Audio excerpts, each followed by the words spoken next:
word in before I said, good morning, everybody. Happy Wednesday. I am here with my virtual CFO, Megan Dolly, and I love this topic because it's always money. And I always love talking about money. This is a really hot topic, Megan. It is. I've run across it 3 times in the last 2 weeks with clients. I have had many people get on my calendar and say, I took someone else's program and they taught us how to use a flat fee, but gee, it's not working out. I don't think I'm making enough money. I'm not sure if I'm profitable using this. So how do I figure it out? And then I dig in with them like you do. So give us the overview of what you experienced in the last 2 weeks. Yeah. So when it comes to flat fee versus billing hourly, I'm agnostic, depending on how you're managing it on the backside, right? Like if you have a flat fee, you know how much is coming in, right? You've had that conversation, your client knows what to expect, whatever. What I am seeing actually happening though on the back end is that there's a disconnect of what you are giving in terms of your time for those flat fee projects. Even if you start a flat fee with an idea of like, okay, yeah, I think it's going to take me about 10 hours, $2,000 for this little project. Yeah, $2,000 seems right. But one, even that little conversation isn't necessarily happening in your head. Or two, you might have a staff that you are like taking their time and charging it against the project. You're not. Or 3, you're not taking that time and charging it against the project and not managing it. So I'll give you the first scenario of what I came across last week. I have a very talented interior designer. She has a staff with, project managers and assistants and that type of thing. She does flat fee projects, but she wasn't tracking the time her staff was putting it to the projects to an extent that she was managing it. She would know, like, she'd like, okay, I know that Joyce used 4 hours and I charged $200 an hour for her time across against that project. So I'll just take that time out of the project. But she just let Joyce keep charging time to the project. Because there was more to do that they didn't really anticipate properly when they created the flat fee that's supposed to be giving them $200 an hour. When you're not managing your time, in the end, if you're overbilling against that project, you're going to be making $100 an hour, $50 an hour, or or you don't know because you're not tracking your time. I've had designers say to me, I'm switching to flat fee because I don't want to track my time. Well, that's a mistake because you should be tracking your time on multiple projects the best you can across the board always. Otherwise, how do you know when the project is not profitable? Yes, you have. This is so much valuable data, regardless of if you are flat fee or if you are if you're hourly, you have to track time. There is no way around. Or square footage. Or square footage, yes. We need a data point that says at the end of a project, like we can manage during the project, but even at the end of the project, we need to know, like, I totally overbid that project or I totally underbid that project. We need to know. We got to learn from this. If we're not learning from each of your past projects, you are really setting yourself up for danger in the future. And I'm going to go. We coach, you and I both coach interior designers and coaches and consultants as well, right? Other businesses. Here's the thing. It could happen to a coach also, right? You charged a flat fee for a 1-year program or a 6-week program. It really doesn't matter. And now you're looking at how much time you're putting into dealing with that person, whether they're going over the boundaries, whether you didn't set boundaries, whether you, right? So again, like, how much are you actually making per hour for what you're offering has to be figured out. And how much time is your staff putting into things? Yeah, you got it. You got it. Like, even I have a client they do about $150,000 a month, and it's fine. They have a staff and they have like they have silos. Like they're big enough that they have different products and different, departments and everything. And this department should be able to support itself. Like it's a whole, they have their own product. It was a business that they bought.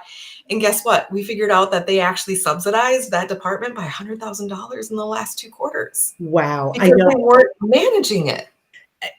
We could go on for hours about this because yeah, I've had interior design clients who also have brick and mortar stores, then they have online store, and then they have their design services. And I'm like, can we figure out how much this online store is actually making you compared to what you are spending to keep it up and running and up to date? And when we do that, we're like, this is a lost leader. Your interior design business is actually paying for you to have this beautiful online site that nobody buys anything from, or not enough people are buying for it to become self-sustaining. Yeah. And here's the thing, if you are ready to like turn off this live right now because you don't want to hear it, this is what exactly what you need to hear. There's a little voice that's like, danger, danger, I don't want to know because it's going to be hard and complicated. Don't go it alone, right? There is help here for you. Like boiling down what that metric needs to be is the sweet spot. Once you know that you need to charge this for at least the next 6 months, you need to charge $20 a square foot. I don't know. I don't know. Right. You know, whatever that number is, we need to know what it is. Or if you need to have for one of my clients, she has patients. She knows she needs to have 18 appointments with a patient a day. 18 patient appointments. Okay, and I'm going to flip that also. I'm going to flip it where you may need to get more efficient with your patient, with your client, with your process. So it could be that you need to charge more, or it could be that you need to actually manage your process better and not let yourself go down these rabbit holes, not let your staff go down rabbit holes, right? Mhm. Yes, and this is the weeds. Like I started about this morning, when we were talking, I was talking to Nancy and I said, let's get into, we need to talk about getting into the weeds.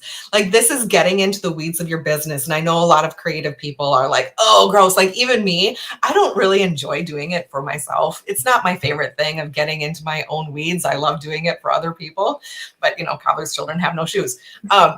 But it is so insightful. Every time I do, it's like a breath of fresh air because it gives me assurance that either I'm on the right track or I'm not.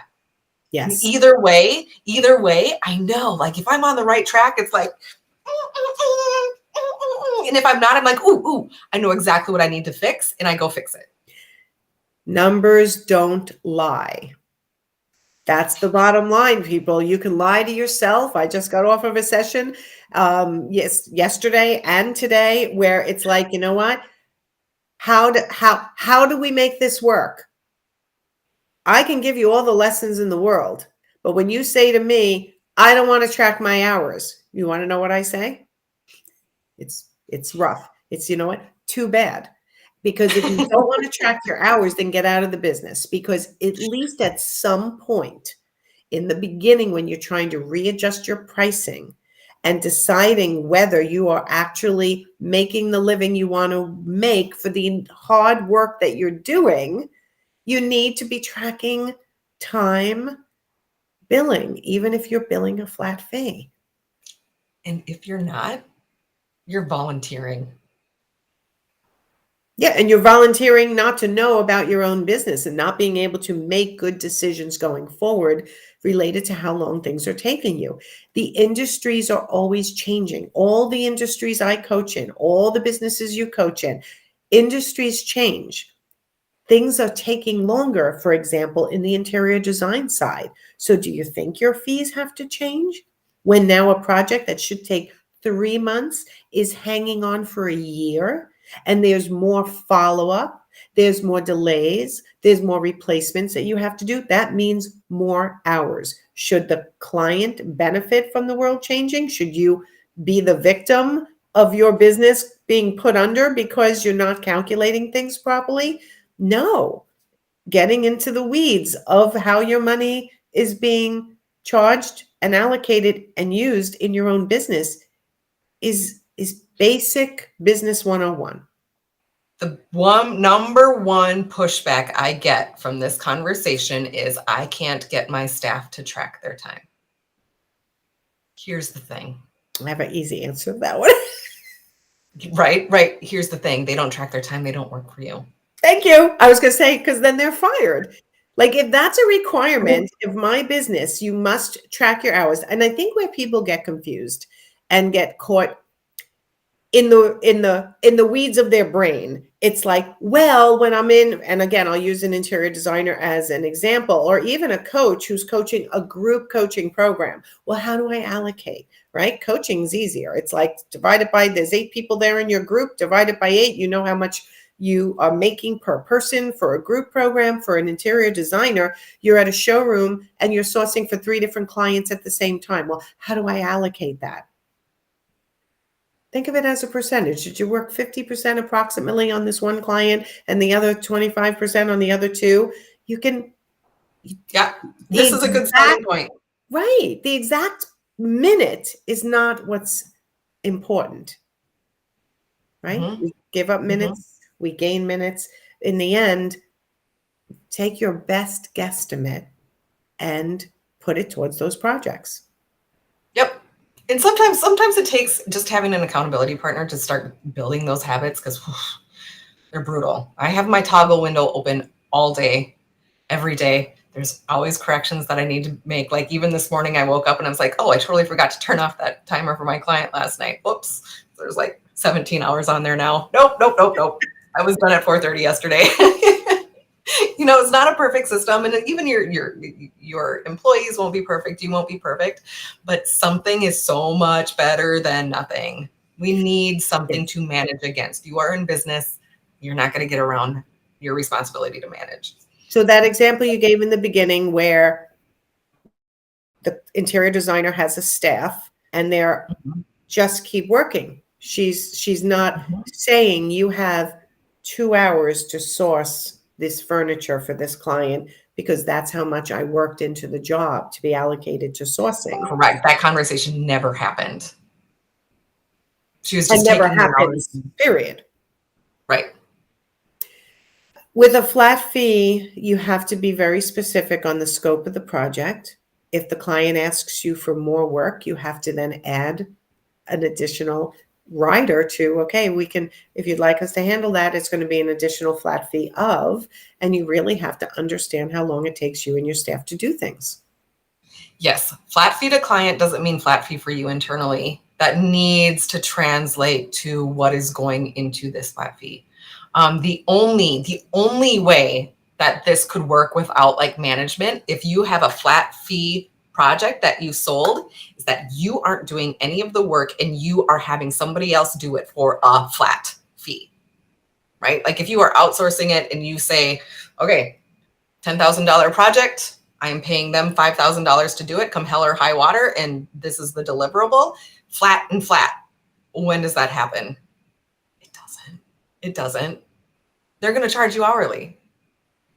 I mean, I guess sometimes for an interior designer, if they're being hired to do a floor plan and a rendering only, and they are hiring someone to actually do the computer work, but still it takes their time also to hire the person, talk to the person, send the person the information they need. So there's still time involved, then get the information back, review it, email it, or meet with the client. Oh, my earpod. I hate these new earpods. They're terrible. The upgraded, more expensive ones are worse than the cheaper ones, just for anyone who wants to know. So understanding and being honest with yourself is one of the biggest obstacles I see, right? How long does it take you to do this? Oh, it only takes me an hour. Really? Only takes you an hour? That includes the communication with the client. That includes the meeting. That includes the questions that came in via email or text that you don't want to take anymore. The texts you want to email. Like I start bringing things up and I get like, oh yeah, oh yeah, oh yeah. And that's okay. And this is growing a business. This is what it takes. Oh my gosh. I am the worst at that, at estimating time. Like, oh yeah, that'll take me 2 hours. Like a week later. Why did I say yes to this? Yes. And every time, like, I know now, like there are certain side projects that I will take because they're mysteries of how whatever came to be. Every time, I'll totally underestimate how much time I think it's going to take. All right. So what should people be doing? Managing your money when you are billing a flat fee for a project. Just lay it out simple for everyone who's watching. Okay. You need to know exactly how many hours are being worked inside every project and by whom. Okay, that's starting point. And then at the end of a project, you need to go back and compare. Certainly we want to build in management tools where you can do it along the way. You don't want those hours to get away from you, but baby steps right now is making sure the hours are getting logged, whether it's just you or you and your staff. Every hour needs to have a home. Just like I say, your money needs to have a home. Hours are money. Time is money. Every hour needs to have a home, even if it's like meeting time, staff meeting time, and has nothing to do with projects.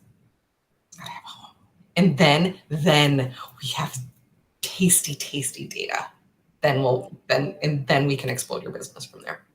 Yeah, I think for the most part, people totally underestimate how long it takes to operate a business, number one, and then each individual client project, how long it's actually going to take to get it to completion. So knowing those numbers before you shift your pricing model is really helpful before you end up having multiple flat fee projects that you're not making enough money on.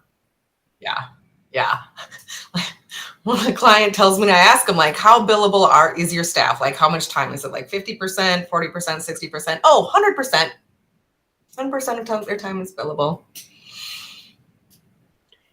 Ooh, Yeah. nice work, Betsy. I like that. Yes. When I estimate time, I always double it. Yes, very smart, because it's a natural tendency of a nice giving person to underestimate time. It's also a natural tendency for those who are afraid and have money issues, money mindset issues, where they're afraid to present a large number to a client. So they peel back. Oh, I guess I could do it quicker. And then they forget 6 weeks later that they made that decision that I'm going to do it quicker, and they go right back into their patterns. So doubling your estimate is probably a smart idea, because you know yourself well and you know you're always underestimating, right? I'd be super curious if how accurate that is for Betsy. Like if she went back and measured it, I wonder if she's like, yep, it's about double.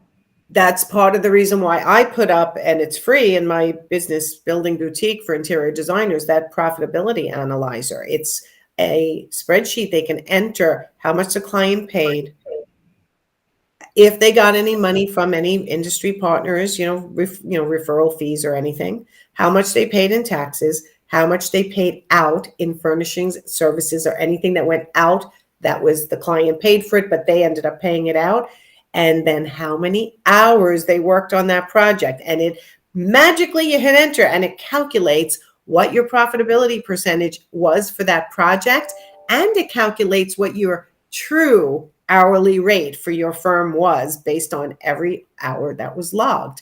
If you're not logging your hours and you don't know these things, how can you tell what you're really worth? I'll tell one final story.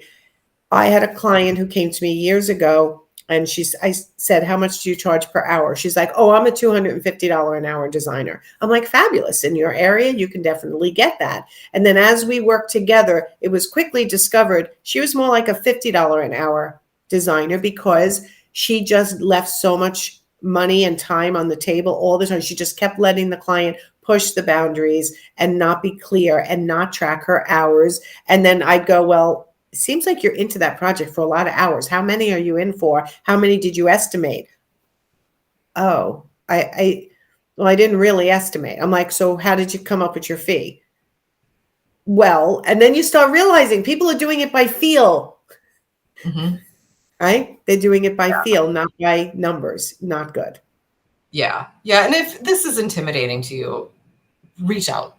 This does not need to be intimidating or hard or anything. Like there is support to be had for you to get this right. Absolutely. Tell them how to get to you, Megan. Absolutely. Come on over to megandolly.com. Make an appointment. Let's talk.